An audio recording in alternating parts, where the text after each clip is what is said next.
Halika, lumaba ka! Daanin mo lang sa suntukan to!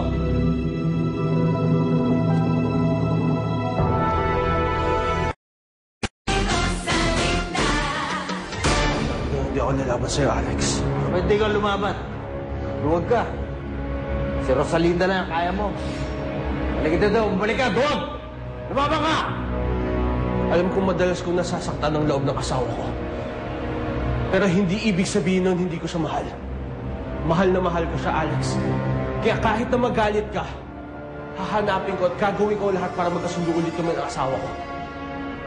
Malakas lang ang loob mo. Dahil alam mo, mauuto mo uli si Rosalinda. Hoy, ako labanan mo!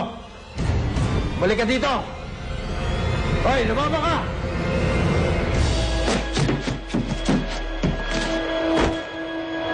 Alex? Fernando Jose? Diyos ko! Anong ginawa mo kay Alex?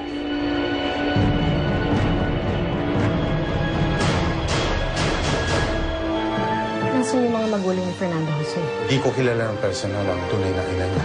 Ako po si Veronica. Hindi ba siya nasasabik na makita si Fernando Jose? Nasaan yung anak ko? Kailan ko na makikita? Anong gusto mong isipin ko, Fernando Jose? Sino pwede gumawa nito kay Alex? Andun pa rin sa bahay ng Alex na yun si Rosalinda. Anong sabi ni Fernando Jose?